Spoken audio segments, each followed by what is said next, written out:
BMC चुनाव में Bharatiya Janata party का जलवा। मुंबई महानगर पालिका चुनाव में गिनती जारी है। भारतीय जनता पार्टी की बढ़त लगातार जारी है। राज ठाकरे और उद्धव ठाकरे का गठबंधन लगातार पिछड़ता ही जा रहा है। कांग्रेस का प्रदर्शन भी बेहद लचर और कमजोर दिखाई दे रहा है। बता दें कि मुंबई महानगर पालिका में कुल 227 सीटें हैं।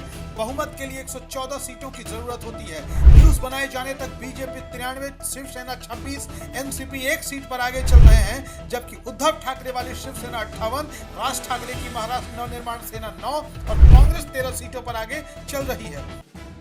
कर्नाटक में उलझी रही कांग्रेस बिहार में हो गया खेला।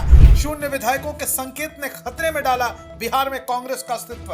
कांग्रेस नेतृत्व कर्नाटक की उलझन में फंसा हुआ है, जबकि बिहार में भी पार्टी का हाल बुरा होता जा रहा है। संकेत मिल रहे हैं कि बिहार में भी कांग्रेस को उतनी ही विधानसभा सीटें मिलने वाली हैं जितनी पश्चिम बंगाल में है, यानी शून्य। दरअसल यह बात सामने आ रही है कि बिहार के सभी 6 कांग्रेस विधायक जल्द ही नीतीश कुमार की पार्टी जनता दल यूनाइटेड में शामिल हो सकते हैं। ग्राउंड पर चल रही खबरों से ऐसे संकेत मिल रहे हैं। हालांकि कांग्रेस के शीर्ष नेता इन अफवाहों का खंडन कर रहे हैं। पिछले हफ्ते 3 कांग्रेस विधायकों के एक महत्वपूर्ण पार्टी बैठक में अनुपस्थित रहने के बाद अटकलों को और बल मिला, जबकि मकर संक्रांति की पूर्व संध्या पर बिहार कांग्रेस द्वारा आयोजित पारंपरिक दही चूड़ा भोज में इन 6 में से कोई भी विधायक शामिल नहीं हुआ। लालू की बेटी ने एक बार फिर फोड़ा सियासी बम, बिना नाम लिए साधा निशाना। राजद सुप्रीमो लालू प्रसाद यादव की बेटी और सारण से लोकसभा उम्मीदवार रही रोहिणी आचार्य ने एक बार फिर से सोशल मीडिया के जरिए सियासी निशाना अपनों पर ही साधा है। रोहिणी ने एक्स पर लिखा है कि समीक्षा का दिखावा करने से ज्यादा जरूरी खुद आत्ममंथन करने और जिम्मेदारी लेने की है। अपने इर्द गिर्द कब्जा जमाए चिन्हित गिद्धों को ठिकाने लगाने का साहस दिखाने के बाद ही किसी भी प्रकार की समीक्षा की सार्थकता साबित होगी। बाकी तो ये जो पब्लिक है ना, वो सब जानती समझती ही है। बता दें कि आज ही राष्ट्रीय जनता दल ने अपने लोकसभा और राज्यसभा सांसदों के साथ बैठक की है। तस्वीरें सोशल मीडिया पर पोस्ट की गई है और इस बैठक में नेता प्रतिपक्ष तेजस्वी यादव भी मौजूद थे। महाराष्ट्र में भाजपा की लहर 29 में से 26 नगर निगमों में आगे और मुंबई में ठाकरे भाई हुए पस्त। महाराष्ट्र की राजनीति में आज एक बड़ा उलटफेर देखने को मिल रहा है। राज्य की 29 महानगर पालिकाओं के लिए हो रही मतगणना के शुरुआती रुझानों और नतीजों ने साफ कर दिया है कि महाराष्ट्र में भाजपा की जबरदस्त लहर चल रही है। ताजा रुझानों के मुताबिक भाजपा 29 में से 26 नगर निगमों में सबसे बड़ी पार्टी बनकर उभरी है। पुणे, नवी मुंबई, पनवेल, जलगांव, नांदेड़, नागपुर, अहिल्यानगर, पिंपरी चिंचवड़, सोलापुर, कोल्हापुर, संभाजीनगर, मीरा भाईंदर, वसई, विरार में तो भारी बढ़त बीजेपी की बनी हुई है, जबकि विपक्षी गठबंधन और ठाकरे ब्रांड को अपने ही गढ़ मुंबई में शिकस्त का सामना करना पड़ रहा है। मुंबई के बीएमसी चुनाव में भाजपा और एकनाथ शिंदे की शिवसेना ने बहुमत के आंकड़े को पार कर लिया है। 29 में से 26 नगर निगमों पर कमल का दबदबा। महाराष्ट्र के 29 नगर निकायों के लिए हुए चुनाव के ताजा रुझान भाजपा के लिए उत्सव जैसा माहौल लेकर आए हैं। विदर्भ के नागपुर, अकोला और अमरावती से लेकर पश्चिम महाराष्ट्र के पुणे और पिंपरी चिंचवड़ तक भाजपा गठबंधन ने एक तरफा बढ़त बना ली है। उत्तर महाराष्ट्र के नासिक और जलगांव में विपक्षी दल कहीं दौड़ में भी नजर नहीं आ रहे हैं। चुनाव आयोग पर राहुल गांधी ने फिर लगाया संगीन आरोप, कहा चुनाव आयोग जनता को गुमराह कर रहा। लोकसभा में विपक्ष के नेता और कांग्रेस सांसद राहुल गांधी ने चुनाव आयोग पर फिर से संगीन आरोप लगाए हैं। राहुल गांधी ने कहा कि चुनाव आयोग वोट चोरी को बढ़ावा देकर लोकतंत्र में जनता का भरोसा कम कर रहा है। उन्होंने एक्स पर लिखा कि चुनाव आयोग का नागरिकों को गुमराह करना ही हमारे लोकतंत्र में भरोसे के खत्म होने की वजह है। वोट चोरी एक राष्ट्र विरोधी काम है। राहुल गांधी ने यह पोस्ट महाराष्ट्र निकाय चुनाव मतगणना से कुछ देर पहले की। बता दें कि विपक्ष बीजेपी ने राहुल के पोस्ट पर तुरंत जवाब देते हुए कहा, यह आने वाली हार से ध्यान भटकाने और आयोग को बलि का बकरा बनाने की कोशिश है। भाजपा नेताओं ने राहुल गांधी पर पलटवार करते हुए कहा कि विपक्ष बीएमसी के साथ साथ महाराष्ट्र के अन्य नगर निकायों में भी हार का सामना कर रहा है और इसलिए ऐसी चालें चल रहा है। जेडीयू में निशांत की एंट्री और आरसीपी सिंह की वापसी तय। पटना ऑफिस के बाहर समर्थन में लगे पोस्टर।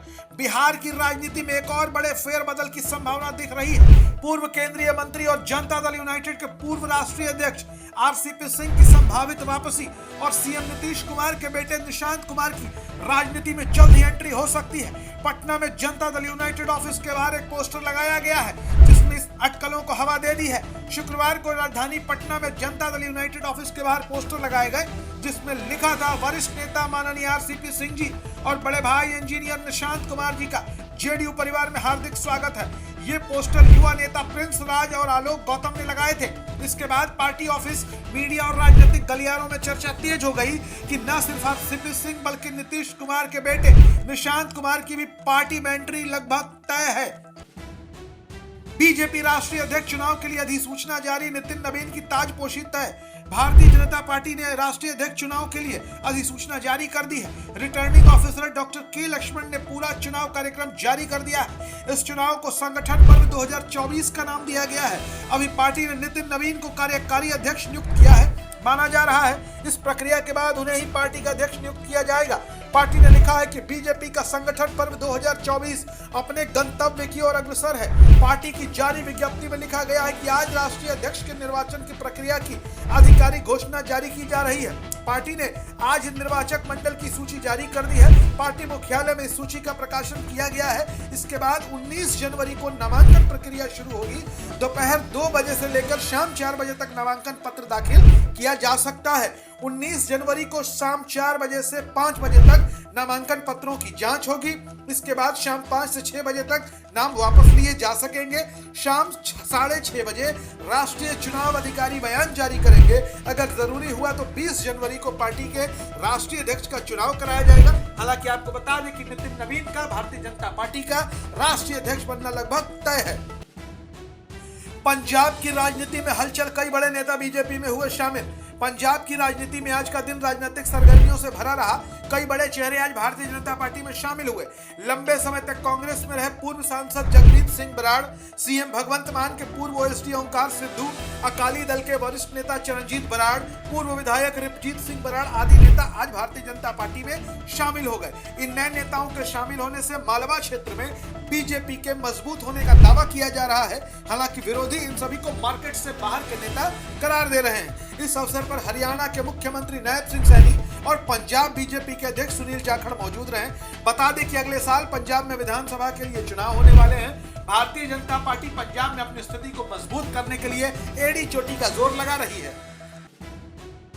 बीजेपी बोली, कोर्ट ने ममता बनर्जी को सबक सिखाया, विधानसभा चुनाव में हार तय। आईपैक रेड मामले में बंगाल सरकार को सुप्रीम कोर्ट का नोटिस।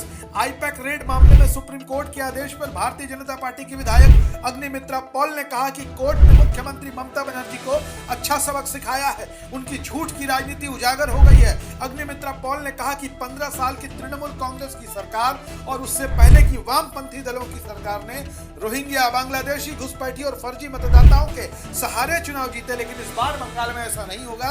अब तक 58 लाख नाम मतदाता सूची से हटाए जा चुके हैं। आगे और भी नाम हटाए जाएंगे।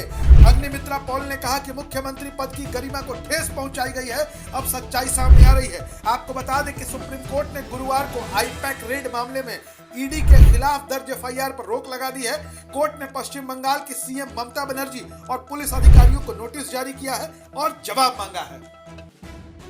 उधर मराठवाड़ा में कांग्रेस का जलवा है। लातूर में सबसे बड़ी पार्टी कांग्रेस बनी है। महाराष्ट्र में आज शहरी राजनीति की सबसे बड़ी परीक्षा का दिन है।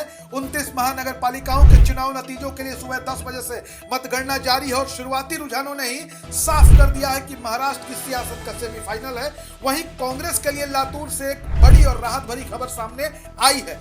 राज्य और राष्ट्रीय स्तर पर हालिया चुनावी झटकों के बीच कांग्रेस ने लातूर महानगर पालिका में मजबूत प्रदर्शन करते हुए स्पष्ट बढ़त बना ली है। ताजा रुझानों के मुताबिक कांग्रेस यहां सबसे बड़ी पार्टी के रूप में उभरती नजर आ रही है।